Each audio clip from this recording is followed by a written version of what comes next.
દહેગામના મુક્તેશ્વર ડેમમાંથી 24 કલાકમાં વધુ 2 મૃતદેહ મળતા પિકનિક સ્પોટ બન્યો મોહતાજ. ઓગળના રાણકપુર નર્મદા કેનાલમાં ખાબકલેલા શિહોરીના યુવકની લાશ સાયફનમાંથી મળતા એકમાત્ર કમાવનાર મોભી ગુમાવતા પરિવાર પર આભ તૂટ્યું. પાલનપુરમાં 90 લાખના પ્રી મોન્સૂન ખર્ચ બાદ પણ નાણાં કચરાથી છલકાતા વિપક્ષે આદર્યો ભ્રષ્ટાચાર સામે મોરચો. કાગળ પર દોડતા વહીવટ વચ્ચે પ્રથમ વરસાદે જ સમગ્ર શહેર જળબંબાકાર થવાનું સર્જાયું ભયંકર સંકટ.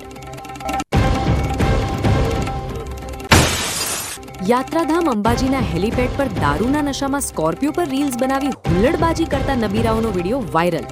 કાળા કાચવાળી તોતિંગ ગાડી જપ્ત કરી મુખ્ય આરોપી સહિત 2 શખ્સોને દબોચી લેતી અંબાજી પોલીસ.